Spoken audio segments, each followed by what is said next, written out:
जितने भी स्टूडेंट्स जिन्होंने फाउंडेशन का एग्ज़ाम दिया है और जो इंटर के रिजल्ट्स का वेट कर रहे हैं, उनमें एक बहुत ज़्यादा कौतूहल है कि सर मैं अभी आपके जो एग्जिस्टिंग बैचेस हैं, क्लासेस हैं, मैं वो लेके पढ़ना चालू कर दूं, why should I wait for results, मेरा टाइम वेस्ट होगा नहीं होगा।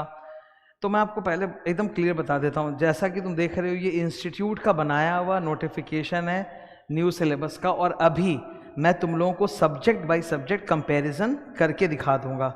ठीक है, ये सब्जेक्ट बाय सब्जेक्ट बता दूंगा, सब इंस्टीट्यूट का लिखा हुआ है, मेरा तो बनाया हुआ नहीं, इंस्टीट्यूट का बनाया हुआ है। स्टूडेंट्स को ये समझना बहुत ज़रूरी है कि दो बातें हैं, पहले तो कि क्या उनके लिए न्यू सिलेबस एप्लीकेबल होगा या नहीं होगा, फर्स्ट तो यही क्लैरिटी नहीं है। और इसको लेके इंस्टीट्यूट में जो भी लोग हैं वो अभी तक मेहनत कर रहे हैं, उन्हें जो भी अप्रूवल पेंडिंग है वगैरह वो उसमें प्रोसेस में लगे हुए हैं, तो उनको जब अप्रूवल मिलेगा तब वो नोटिफाई कर देंगे कि न्यू सिलेबस एप्लीकेबल है या नहीं। अगर मान लो कि फाउंडेशन के रिजल्ट जब आए और उन्होंने बोल दिया कि नहीं जी नवंबर के लिए न्यू सिलेबस नहीं हो पाएगा, एग्जिस्टिंग ही चलेगा, तब तो बात खत्म है। तब एक साथ हम लोग, आप एग्जिस्टिंग बैचेस के जो भी क्लासेस होते हैं वो ले सकते हो, नए बैचेस फिर से आएंगे वो भी ले सकते हो, वॉटेवर। लेकिन कल को अगर उन्होंने बोल दिया कि नहीं न्यू सिलेबस एप्लीकेबल है फ्रॉम नवंबर, मतलब जो भी फाउंडेशन पास हुआ है, जो इंटर में ज्वाइन करेगा और वो न्यू सिलेबस में जाएगा, तब तो तुमको थोड़ा सावधान रहने की ज़रूरत है कि न्यू सिलेबस में ओल्ड सिलेबस के मुकाबले क्या चेंजेस है। अभी तुम देखो, तुम्हारे सामने तुमको दिखा रहा हूँ सब लिखा हुआ। सबसे पहले एडवांस्ड अकाउंटिंग का पेपर है। एडवांस्ड अकाउंटिंग ये अब 100 मार्क का पेपर रहेगा, उधर देख सकते हो करंट में 200 मार्क का है। करंट में there are 2 papers, paper 1 and paper 5, ये ग्रुप 1 में ग्रुप 2 में 200 मार्क का, वो हो जाएगा सीधा 100 मार्क का।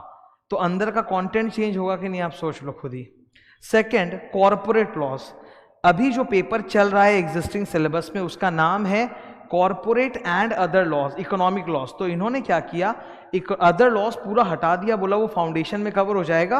अब पेपर 200 मार्क का होगा कॉर्पोरेट लॉस, और इसमें इंटर प्लस फाइनल का कंपनी लॉ दोनों आएगा। मैं समझा रहा हूं, अभी आप देखो जरा, सब लिखा हुआ है, ये तुम्हारे सामने ही है ना। The paper on corporate loss would cover the companies act in its entirety. कि अब जो ये पेपर 2 कॉर्पोरेट लॉ है 100 नंबर का, ये कंपनीज एक्ट को इन इट्स एंटायरिटी कवर करेगा। मतलब कंपनी लॉ का वो पोर्शन जो इंटर में था वो भी है, प्लस जो फाइनल में पोर्शन है वो भी अब इंटर में आ जाएगा। ठीक है, since business laws are already covered at foundation. और सेल्फ पेस्ड ऑनलाइन मॉड्यूल का सर जो किस्सा है वो भी आप समझ लो। सेल्फ पेस्ड ऑनलाइन मॉड्यूल में जैसे फाइनल से लॉ का पेपर हटेगा और उसको वो लोग मतलब 8 सब्जेक्ट को 6 सब्जेक्ट करेंगे, तो 200 मार्क के जो सब्जेक्ट है लॉ और कॉस्ट उसको हटा देंगे और उसको वो लोग सेल्फ पेस में डाल देंगे। लेकिन आप एक फर्क को समझो, सेल्फ पेस में सिर्फ इकोनॉमिक लॉज है, कंपनी लॉ नहीं है, देख लो ये आप। सेल्फ फाइनल में जो सेल्फ पेस्ड लॉ आएगा ना, मतलब सेल्फ पेस में 4 सब्जेक्ट, उसमें 1 सब्जेक्ट लॉ है, तो उसमें कंपनी लॉ नहीं है, उसमें सिर्फ इकोनॉमिक लॉज है।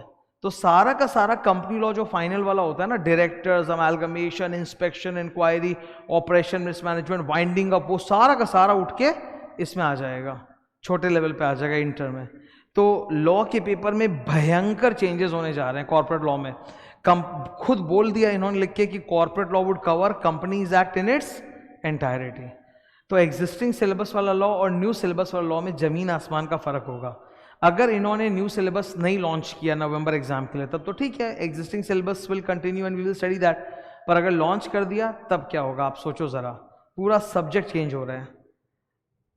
Third, cost and management accounting. जो नाम पहले था वही नाम आज भी रहेगा, 100 नंबर का रहेगा, बट चैप्टर्स फिर भी चेंज हो सकते हैं बिकॉज फाइनल के सिलेबस से भी कॉस्ट हट गया है, वो सेल्फ पेस ऑनलाइन मॉड्यूल में डाला है। अब उसमें कितने चैप्टर्स वहाँ रहेंगे, कितने इंटर में रहेंगे, क्या फाइनल के कुछ चैप्टर्स वो इंटर में शिफ्ट करेंगे, we have to wait and watch.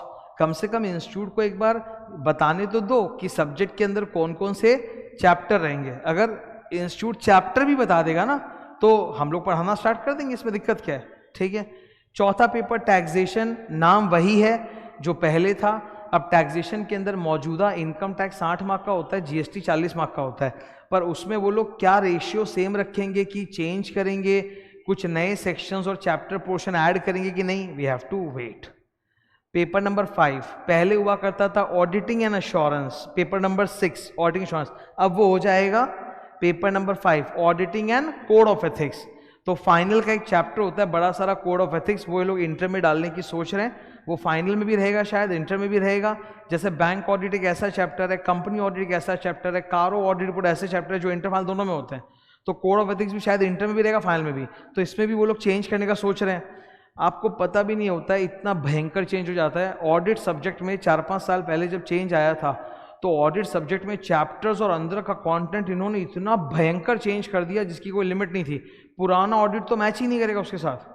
तो नाम सेम होने से नहीं होता, अंदर का चैप्टर कंटेंट भी हमें देखना पड़ेगा।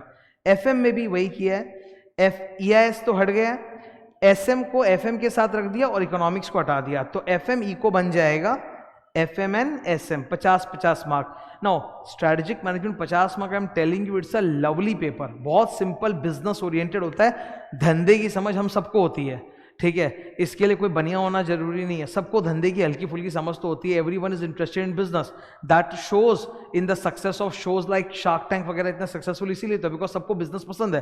तो स्ट्रैटेजिक मैनेजमेंट तो ऐसे ही हल्का फुल्का 50 नंबर का पेपर है, और FM अपना है एज इट इज 50 मार्क का, उसमें चैप्टर कुछ चेंज होंगे तो होंगे। तो ये मैंने तुम्हारे सामने पूरा सब्जेक्ट कंपेरिजन करके दिखाया कि देखो फर्क है, there is a big difference. That is why please don't do any kind of मतलब don't take a rush decision, बाद में उससे तुमको नुकसान हो जाएगा। ओके अभी के 20-25 दिन उतने महत्वपूर्ण नहीं होते जितने बाद के होते हैं। तुम्हारी असली पढ़ाई तब चालू होगी जब फुल फ्लेजेड क्लासेस चालू होगी, ठीक है। शुरू में क्लास क्या होगा, क्लास ले लोगे, 10 क्लास में जोश में रहोगे, उसके बाद जोश ठंडा हो जाएगा। देखो सर, जोश जो होता है ना वो शुरू में थोड़ी देर रहता है, उसके बाद सिर्फ हार्ड वर्क और डिसिप्लिन ही होता है। जो एक ग्लैमर गैम शैम हमको दिखता है ना, वो शुरू में दिखता है। The moment you start working on it, थोड़ी देर बाद ही वो हार्ड वर्क और डिसिप्लिन बन जाता है। तो प्लीज़ वेट, देखो क्या होता है, वो लोग अनाउंस करेंगे न्यू सिलेबस या नहीं, और फिर तुम अपनी धूम धड़क्के से पढ़ाई स्टार्ट कर सकते हो, ठीक है। अगर तुमको अभी बहुत ज़्यादा ये कि नहीं सर मैं अब कुछ पढ़ना चाहता हूँ, तो कोई चैप्टर ऐसे हैं जिसमें मैंने अपनी क्लासेस डाल रखी हैं यूट्यूब में, फ्री ऑफ कॉस्ट है वो। यूट्यूब में बहुत सारे चैप्टर्स की क्लास मैंने ऐसे ही डाल रखी हैं, तो वो तो आप फ्री में कर सकते हो, you can watch that. Tax computation, मैंने इनकम टैक्स वगैरह में कितनी सारी क्लासेस यूट्यूब में डाली, टैक्स कंप्यूटेशन पूरा का पूरा 10-12 घंटे का मैंने यूट्यूब में डाल दिया है। तो अगर कुछ एक्स्ट्रा करना है तो वो देख लो, but don't take classes right now, wait for the new syllabus and then you take a call. Thank you.